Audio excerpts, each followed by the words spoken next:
Hello everyone, welcome to Being a Best Teacher YouTube channel. In this video, we are going to learn about the topic Management of Educational Institutions at Secondary School Level. देखिए secondary level पे management का क्या काम होता है, ठीक है। हमें पता है मैनेजमेंट का काम ओवरऑल स्कूल में बहुत इम्पोर्टेंट होता है। Management is to manage, right. So हर चीज़ को मैनेज करना इट इज़ वेरी इंपॉर्टेंट, चाहे वो एक कोई कंपनी हो, हॉस्पिटल हो, स्कूल हो, राइट। एजुकेशन के अंदर भी ओवरऑल स्कूल को मैनेज करने के लिए एक मैनेजमेंट कमेटी होती है जो इसके इसमें लुक आफ्टर करती है, राइट। देखिए एक बहुत अच्छी डेफिनेशन यहाँ पे पॉल मॉन्रो के द्वारा दी गई है कि steering an educational institution towards specific objectives through certain processes. Management यहाँ पे काम करता है स्टीयरिंग का, जो एजुकेशनल इंस्टीट्यूशन को चलाता है एक स्पेसिफिक ऑब्जेक्टिव्स तक पहुँचाने के लिए सर्टेन प्रोसेस से। जिस प्रकार से हम गाड़ी चलाते हैं स्टीयरिंग पकड़कर, ठीक है, एक पर्टिकुलर जगह तक पहुंचने के लिए एक सर्टेन प्रोसेस, एक सर्टेन रोड से जाते हैं, तो उसी प्रकार से स्टीयरिंग जो है एक स्कूल का मैनेजमेंट के हाथ में होता है, जिसको वो एक पर्टिकुलर ऑब्जेक्टिव्स तक पहुंचाने के लिए जो है काम करते हैं एक सर्टेन प्रोसेस के थ्रू, राइट। अब देखिए जो कुछ फाइनल डिसीजंस होते हैं स्कूल में वो हमेशा मैनेजमेंट के द्वारा लिए जाते हैं, जिसमें से कुछ इम्पॉर्टेंट है human resource, finance, equipments, proper planning and achieve it same. इन सब के डिसीजन ह्यूमन रिसोर्स में आ गए कि कौन कौन से ह्यूमंस बेसिकली स्कूल में होंगे, राइट। ह्यूमन एलिमेंट्स कौन से हैं? Children, parents, teachers and other employees in general. देखिए कौन कौन से स्टाफ को रिक्रूट करना है, कौन नहीं, तो इंटरव्यूज़ के टाइम पे जो है जनरली मैनेजमेंट बैठता है और सेलेक्ट करता है, राइट।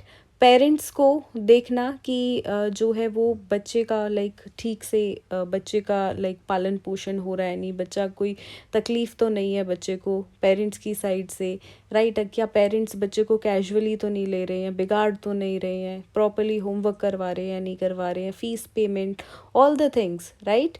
ऐसे ही बच्चों को आपने देखा होगा कुछ शैतान बच्चे होते हैं जिनको अगर कुछ पनिश करने की बात आती है, लेट सपोज उनको स्कूल से सस्पेंड करने की बात आते हैं, तो ऐसे डिसीजंस भी मैनेजमेंट लेता है, राइट।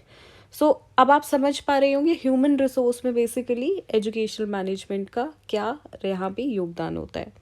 इसके अलावा फाइनेंस, राइट, टीचर्स की सैलरी डिसाइड करना, ठीक है, बोनस डिसाइड करना, किस चीज़ के लिए क्या खर्चा होगा, कितना होगा, ठीक है, फीस वगैरह का कोई पर्टिकुलर डिस्ट्रीब्यूशन होना है क्लास में उसके लिए बजट रेडी करना, ये सारा काम भी फाइनेंस का मैनेजमेंट का होता है, राइट।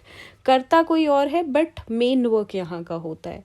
इक्विपमेंट स्कूल में देखना, राइट, टाइम टू टाइम उनको कि किस चीज़ की ज़रूरत है, कितनी चीज़ें हैं, कितनी और की ज़रूरत है, क्या नई चीज़ों की आवश्यकता है, तो ये सब भी मैनेजमेंट का होता है।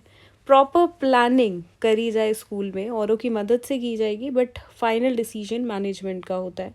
साथ में जो प्लानिंग है वो अपने एम्स को अचीव करे, तो ये काम भी यहाँ पे एजुकेशनल मैनेजमेंट का होता है, राइट। तो एजुकेशनल मैनेजमेंट एक अथॉरिटेटिव प्रोग्राम है जो यहाँ पे डिटरमाइन करता है एजुकेशनल प्रोग्राम्स को और इम्प्लीमेंट करता है, राइट। और ये ह्यूमन और मटेरियल रिसोर्सेज दोनों इसमें इंक्लूड है, दोनों के साथ कंसर्न्ड है, right. On the material side हम बात करें तो finance, building grounds, equipments and instructional supplies आ गई। ह्यूमन एलिमेंट्स हमने ऑलरेडी एग्जाम्पल के साथ डिस्कस कर लिया है, राइट। और इसके अलावा आइडियाज़, लॉज, रेगुलेशंस, बाकी सब चीज़ें भी, ये भी एजुकेशनल प्रोसेस में मैनेजमेंट के हाथ में होता है, मैनेजमेंट के डिसीजंस होते हैं।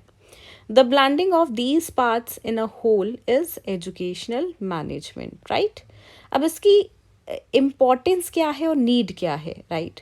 इफ़ेक्टिव और एफिशिएंट फंक्शनिंग होती रही एजुकेशनल इंस्टीट्यूशन की ओवरऑल, उसके लिए इसकी नीड है। To bring qualitative changes, that is why achieving group goals, optimum utilization of resources, expansion and diversification, motivate members, good interpersonal relationship among the all the humans in the institution, तो ये सब कुछ यहाँ पे need और importance है educational management की, right. एक पॉइंट यहाँ पे एग्जाम्पल के साथ समझते हैं, रिसोर्सेज वाला। देखिए इर्द गिर्द में जो भी रिसोर्सेज हैं उनका बेस्ट यूज़ हो सके, वो वेस्ट ना जाए, राइट। सो दैट इज़ यहाँ पे हो गया लाइक एक छोटा सा ही हम ले लेते हैं एग्जाम्पल कि जो टीचर्स को चीज़ें दी जा रही हैं प्रॉपरली यूज़ करने के लिए तो बच्चों तक पहुँचे, क्लासरूम में यूज़ हो, ऐसा ना हो कि उनका दुरुपयोग हो रहा है, right. So in this way तो ये सारा काम मैनेजमेंट का होता है। आगे बढ़ेंगे, अब इसके स्कोप क्या है। Providing human resource like teaching non teaching staff to schools and colleges, ये काम होता है यहाँ पे किसका, वरना ये काम होगा ही नहीं एजुकेशनल मैनेजमेंट के बिना, because somebody is needed for the final decision, right? Suggestions can be given by everyone, but there should be somebody who is going to take the final decisions, right? Which is who? The educational management, right? Next is preparing academic time tables, right. देखिए बना तो teachers वगैरह देंगे but properly approval उसमें changes educational management के द्वारा हर school में किए जाते हैं। Next is looking after proper functioning of the school, school में डिसिप्लिन, टीचिंग, एग्जामिनेशन, इन सब के ऊपर प्रॉपरली लुक आफ्टर करना। और इसके अलावा जैसे टाइम टू टाइम स्कूल्स में जो सेमिनार्स ऑर्गेनाइज होते हैं, फेयर्स ऑर्गेनाइज होते हैं, sports day, annual days, PTAs, PTMs, right.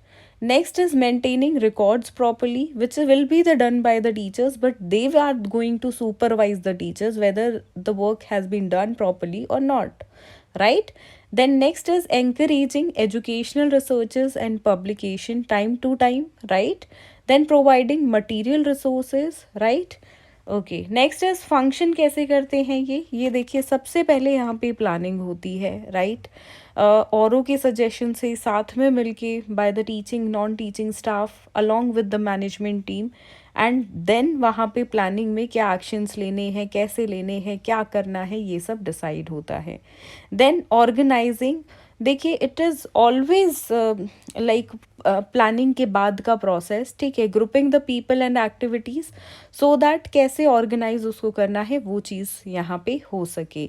In a judicious manner people and activities have to be grouped to produce the best result for the following by following the most appropriate sequence of the events, right? So basically for these, then directions basically provide करना how it is going to be conducted, right? How the plan जो हमने करा है उसको direct करना, right, on a certain path. ऐसा ना हो कि वो अपनी डायरेक्शन से कहीं और ही चला जाए।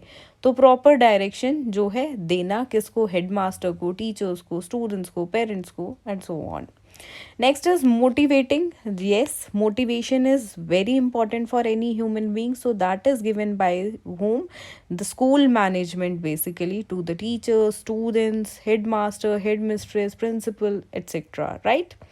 Then decision making, the final decisions to be taken, like the action plans basically. ठीक है, so that is the last function here to take the best decisions. Everybody is going to give the advices, give the suggestions, recommendations, but the final decision is always the part of educational management to take, right? So these are the functions of educational management.